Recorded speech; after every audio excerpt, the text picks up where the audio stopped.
I stepped out of my bedroom window, carefully tiptoeing along the roof, my heart pounding with excitement. Tonight was the night I would finally break free from the suffocating grip of my overprotective parents. I was meeting Alex, my boyfriend, at our secret spot in the woods. It was a risky move. We loved that spot. It was surrounded in bushes giving us privacy, with trees we would climb and play music from. Sneaking out in the dead of night, the thrill was irresistible. The moonlight guided my path as I made my way to the rendezvous point. I could feel the cool night air against my skin, sending shivers down my spine. The anticipation mixed with fear was intoxicating, like a forbidden drug I was high on. But the promise of freedom overshadowed any doubts that lingered in the back of my mind. As I approached the clearing, I spotted a shadowy figure waiting for me. My heart fluttered with excitement. Alex, is that you? I whispered, my voice barely audible in the darkness. Yes. Came the reply, a deep but comforting voice that sent a chill down my spine. Something felt off, but I couldn't quite put my finger on it. I pushed aside my doubts, assuming the mask he wore was muffling his voice. This was just when COVID-19 was coming into the ears of the media. We walked deeper into the woods, the branches overhead creaking eerily. The silence was deafening, broken only by the occasional hoot of an owl. I clutched onto his hand, seeking comfort in the darkness. But as we reached a small clearing by our spot, my phone vibrated in my pocket. I pulled it out, and to my horror, it was Alex calling. The realization hit me like a bolt of lightning. The person standing beside me was not my boyfriend. Panic welled up inside me, threatening to consume my every thought. My mind raced as I struggled to comprehend the situation. "Who are you?" I managed to stammer, my voice trembling with fear.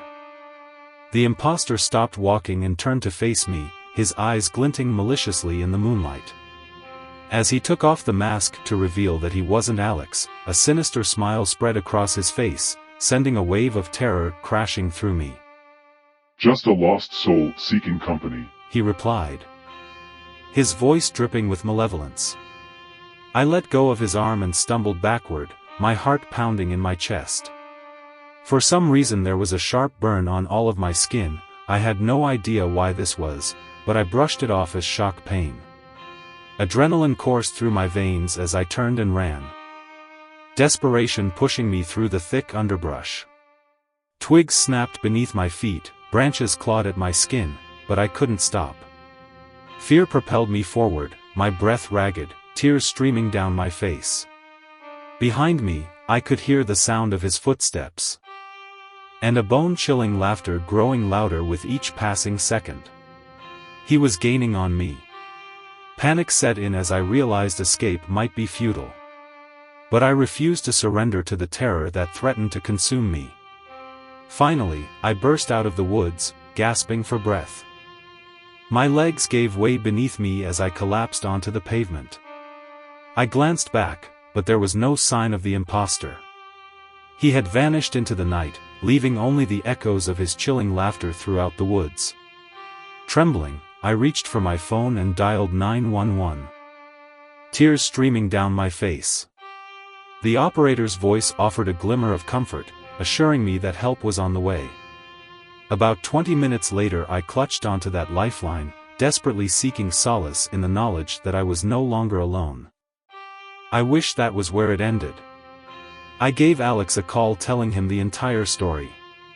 Apparently he had been waiting for me at our spot for the last hour. He told me he started running towards town to try and find me. This lifted a weight off my shoulders knowing he would be here soon. But all of a sudden I could hear Alex trip and let out an extremely loud scream. The scream was so loud that I heard it coming from both my phone and the forest. I told the police officers that the scream came from my boyfriend. 2 officers were already running towards the source of the sound. Hours went by and I woke up in an ambulance. I had no idea what was going on. As time went on I learned that that man had drugged me with triazolam, an illegal drug that causes memory loss. Apparently the imposter had done a lot more than just lead me out into the forest. I asked the medic where Alex was, but they didn't respond. This made me worry until morning. Eventually my parents arrived and found out everything I did. This didn't worry me, however, as my main concern was wondering where Alex was. The evaluation that the medics gave came out clear, so there was no need to take me to the hospital. Later that morning, I was informed that Alex was beaten brutally and is now in a coma. Not a single day goes by where I wouldn't think about him. Eventually he woke up but had a hard time remembering anything. He has had an even larger dosage of triazolam than I had. The only difference is his memory is still very weak and can hardly remember things that happened to him just a few moments ago. The thing that still makes me terrified to go outside even today, is the fact that no one has seen the imposter, and he has never been caught. The moral of this story is, don't trust people based on only their voice. Story 2. Lily. For context, I've been talking to this girl. I really liked her, and had a strong attraction to her like nothing I've ever felt before. The moon cast an eerie glow over the silent suburban streets as I tiptoed out of my bedroom. The clock on my bedside table taunted me with its glowing red numbers, 3 a.m. My heart raced, a mix of anticipation and nervousness fluttering through my chest. I was about to embark on a late-night adventure, sneaking out to meet the girl I had been infatuated with for months. Her name was Lily, a mysterious and captivating figure who had captured my attention from the moment she transferred to our school. With her raven-black hair and piercing green eyes, she possessed an otherworldly beauty that enchanted me. I silently crept down the stairs, each step creaking beneath my weight. My palms were slick with sweat, and the darkness of the house seemed to surround me. But I couldn't let fear hold me back. Tonight, I would seize the chance to reveal my true feelings to Lily. As I reached the front door, a chilling gust of wind blew through the hallway, making the hairs on the back of my neck stand on end. I paused, my hand hovering over the doorknob. The night seemed alive, whispering in the shadows, a subtle warning to turn back. But my determination outweighed my apprehension, and I forged ahead. Outside, the world was eerily still. The neighborhood that bustled with life during the day now lay in hushed silence.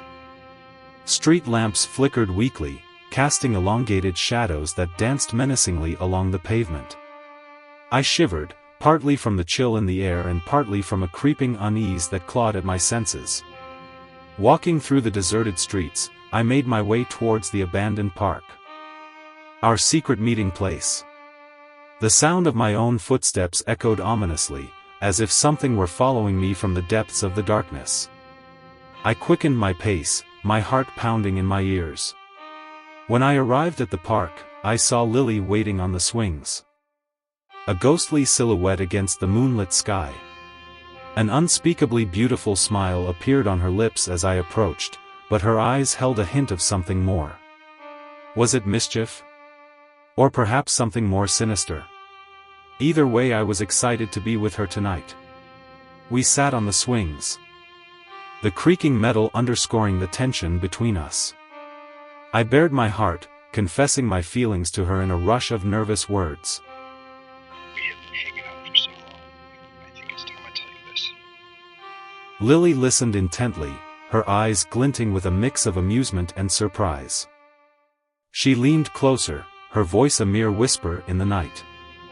Todd, She murmured, her voice like a siren's call. there's something you should know about me. Her words hung in the air, pregnant with unspoken secrets. My heart pounded harder, my mind racing with possibilities. What could she possibly reveal? I thought to myself. Before she could continue, a bone-chilling gust of wind swept through the park, extinguishing the nearby streetlights. The world turned pitch black, and panic seized my chest. I reached out, searching for Lily, but found nothing but empty air. Her presence had vanished.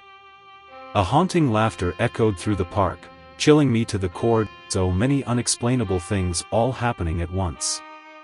I stumbled backward, desperate to escape the darkness that seemed to consume everything. Shadows screamed and swirled around me, whispering in voices I couldn't comprehend. Fear clutched at my throat as I ran blindly, tripping over unseen obstacles in my frantic escape. When I finally burst through my front door, drenched in sweat and gasping for breath, the sun began to rise, painting the world with hues of gold. I collapsed on the floor, relief mingled with lingering terror. Had it all been a dream? Or had I unknowingly stumbled into a realm of darkness beyond my understanding? I think it goes without saying that I experienced severe depression for years after, as Lily was the only girl who I had ever been in love with. All the girls that come after her just aren't, well, I don't know, they just aren't Lily. To this day I'm not sure if Lily was a real person, or a spirit of some sort, or maybe just a figment of my imagination. Whatever she is, I hope that she is still safe. Whatever you want to say about it, she was real to me in some form. I just don't know what.